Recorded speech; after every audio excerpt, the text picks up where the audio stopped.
Seneng nggak? Kenapa seneng? Karena boleh pulang. Orang pulang seneng.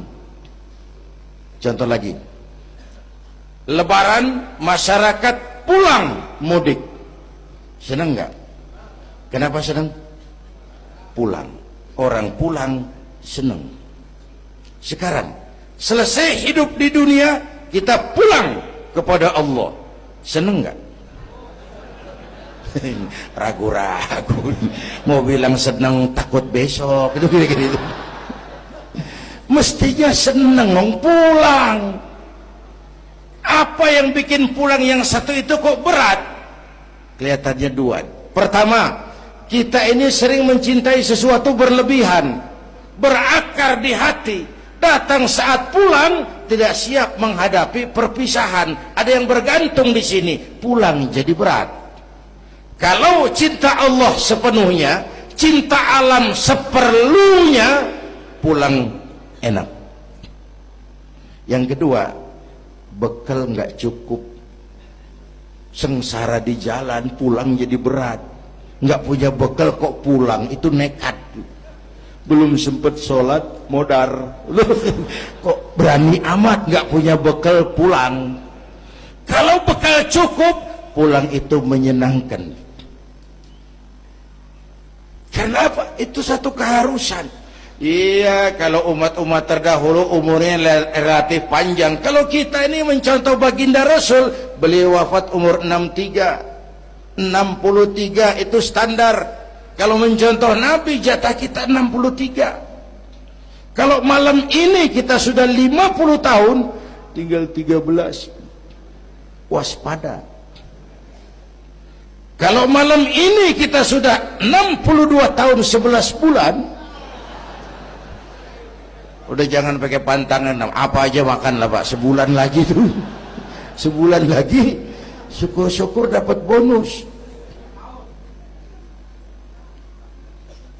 Dan saya bilang mati itu tidak pakai abjad. Kalau pakai abjad bisa nunggu, mati bang ngacak. Kadang-kadang kakeknya segar bugar, cucunya pahit. Kalau mati pakai abjad enak nunggunya. Tahun ini yang mati A, tahun depan B, tahun berikutnya C, lalu D, terus F, lalu G, lalu H. Saya Z. Repot saya, nggak ada yang ngurus, orang udah habis.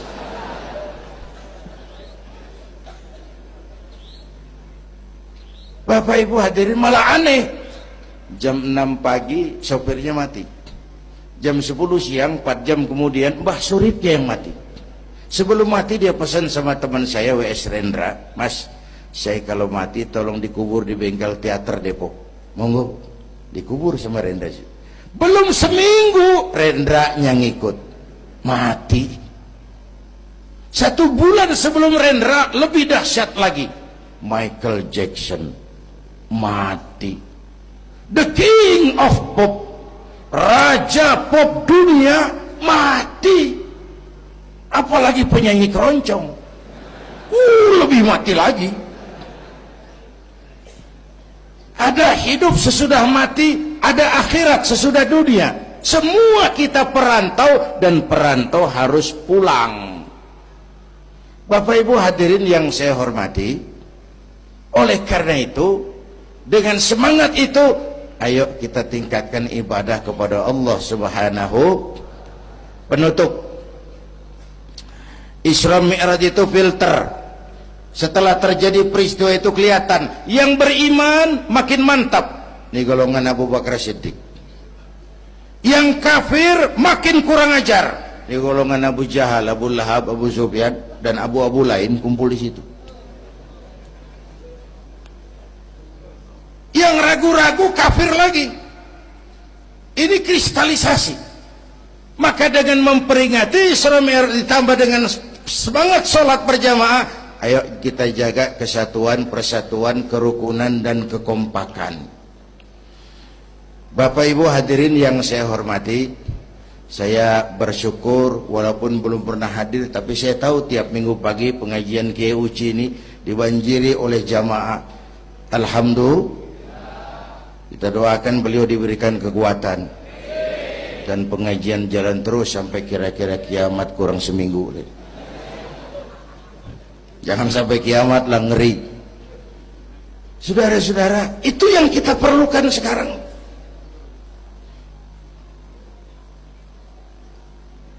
Menjaga semangat kebersamaan seperti diajarkan di masjid ini. Coba baik tinggali akhlak masjid. Siapapun masuk masjid, copot sendal, buka sepatu. Kenapa? Tidak ada warga kelas 1 di sini. Semua sama di depan Allah. Ini masyarakat yang mau kita bangun. Lurah masuk masjid, buka sepatu, rah. Camat masuk masjid, buka sepatu, mat. Wali kota masuk masjid, buka sepatu. Ini Pak yang ngomong dia tuh. Sembarangan tak.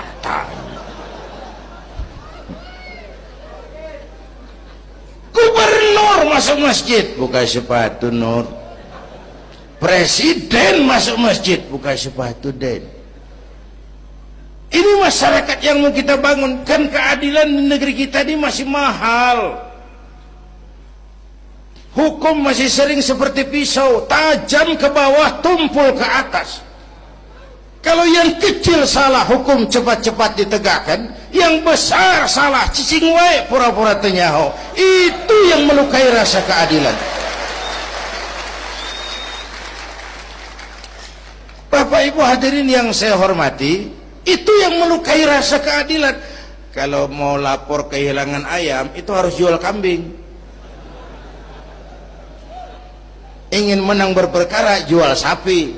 Ngurusin ayam hilang kok jual kambing, jual sapi. Itu harga keadilan yang harus kita bayar. Karena itu ke depan belajar dari sejarah, kita bukan cuma perlu pemimpin pinter, tapi juga benar. Malahan lebih baik benar enggak tapi pintar ketimbang pintar tapi enggak benar. Capek dibohongi pemimpin yang cuma pintar tapi enggak benar. Disuruh ngurus beras malah nimbun beras, disuruh ngurus laut jadi bajak laut, disuruh ngurus hutan rame-rame jadi orang hutan. Gitu. Kita rindu munculnya sosok-sosok macam Umar bin Abdul Aziz. Punten nih, itu Umar bin Abdul Aziz waktu terpilih jadi khalifah, yang pertama diucapkan innalillahi wa inna ilaihi raji'un. Terpilih jadi presiden bukan alhamdulillah, innalillah. Pagi dilantik, malam pesta. Pesta apa? Dangdut? Enggak. Pesta air mata. Di mana? Di mihrab dalam masjid, sujud sambil berlinang air mata. Istrinya tanya, "Bang?" "Iya sayang." "Oh, udah dengerin aja, orang improvisasi." "Iya sayang, abang kan sekarang jadi khalifah." "Kenapa nangis, Bang?" "Itu Fatimah, itu sebabnya saya nangis karena saya dipilih aklamasi secara sebagai khalifah. Setelah jadi pemimpin yang terbayang oleh saya, yatim piatu yang merintih kelaparan, janda-janda tua yang perlu bantuan, rakyat saya yang belum bisa menemukan haknya secara wajar, saya takut saya zalim kepada mereka. Saya nangis mohon pertolongan Allah." Pagi dilantik, malam pesta, tahajud. Esok harinya karena pemimpin baru, banyaklah pejabat-pejabat gubernur cari muka. Namanya presiden baru, ada yang kirim emas, pakaian mahal, berlian, mutiara, dikumpulkan sama istrinya. Umar tanya, "Fatimah?" "Iya bang." "Banyak hadiah yang kau terima?" "Banyak bang, intan, berlian, mutiara, emas." "Kau senang?" "Saya senang bang." "Oke, kalau kau senang itu hadiah intan, berlian, mutiara, kumpulkan sebanyak-banyaknya dan besok kita cerai. Tapi kalau kau sayang saya, itu hadiah intan, berlian, mutiara, jual, uangnya masukkan Baitul Mal untuk ngurus rakyat kita." Apa jawab istrinya? Istrinya pun istri beriman, gak mentang-mentang istri pejabat lalu ikut-ikutan borong proyek suaminya. Kata Fatimah, abang, iya sayang, apalah artinya intan berlian tanpa engkau di sisiku, bang?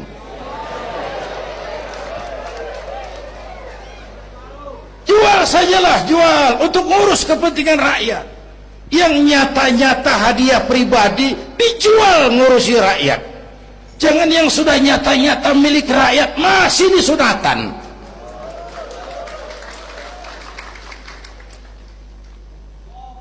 Yang antik lagi, satu malam beliau kerja di kamar pakai lampu templok, nulis. Datang seorang tamu, Assalamualaikum ya Amirul Mukminin. Waalaikumsalam. Silakan duduk. Ada apa? Enggak, cuman mau ngobrol. Urusan pribadi khalifah, kita kan teman lama. Oke, baik. Beliau berdiri, lampunya dipadamkan, ditiup, mati, gelap kamar. Ayo kita ngobrol. Tamunya heran, ya khalifah, iya, kita kan mau ngobrol, iya, kenapa lampu dimatiin? Begini mas, mau tamunya dari Jawa waktu itu, dengerin aja kenapa sih. Gini loh mas, tadi waktu sampean datang tuh, kan sampean lihat saya lagi kerja. Iya, saya kerja tadi ngurusi rakyat. Tentu, saya kan pakai lampu. Memang, lampunya kan pakai minyak. Pasti, minyaknya kan beli. Iyalah, belinya pakai uang. Tentu, uangnya uang rakyat. Kita mau ngobrol urusan pribadi, nggak usah pakai minyak rakyat mas. Ayo ngobrol sampai subuh ini. Kalau yang kecil saja orang sudah berhati-hati, apalagi menghadapi urusan yang jauh lebih besar ke depannya. Bapak Ibu hadirin yang saya hormati, oleh karena itu kita memerlukan semangat kebersamaan, walaupun tidak harus selalu bersama-sama. Ini adalah potret terakhir. Baginda Nabi di awal-awal perjuangan didampingi 5 figur utama. Pertama, Nabi punya Sayyidina Abu Bakar Siddiq. Ini sahabat merangkap mertua, orang tua bijaksana, tempat Nabi tukar pikiran. Kampung itu enak kalau ada yang dituain. Yang kedua, beliau punya Umar bin Khattab, Al-Futuhat Al-Islamiyah, imam tapi jenderal, jenderal tapi imam, gagah, berani untuk Islam. Selesai? Belum. Yang ketiga, Nabi punya Utsman bin Affan, pengusaha tapi santri, penyandang dana. Umat akan maju kalau banyak punya Utsman. Yang keempat, Nabi punya Ali bin Abi Thalib, tokoh muda tapi intelek. Yang kelima, beliau punya Khadijah binti Khuwailid. 5 figur utama bahu-membahu membantu perjuangan Nabi. Begitulah kita berjuang. Mesti punya segala hal. Mesti punya senjata yang namanya golok, gergaji, pisau, silet. Harus punya. Kapan makainya? Lihat lawannya. Yang kamu hadapi apa? Kumis pak, silet turun. Yang kamu hadapi apa? Akar kayu nangka pak, kampak maju.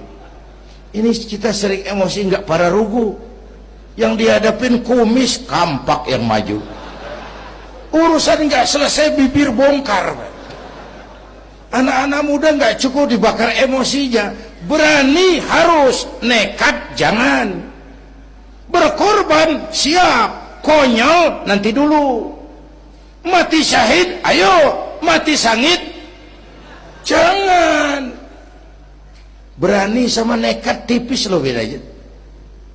Berani harus, nekat jangan. Berkorban siap, konyol nanti dulu. Bapak Ibu hadirin yang saya hormati, dengan semangat kebersamaan saya yakin kita bisa berbuat lebih banyak. Inilah barangkali sekelumit ikut tasyakur saya.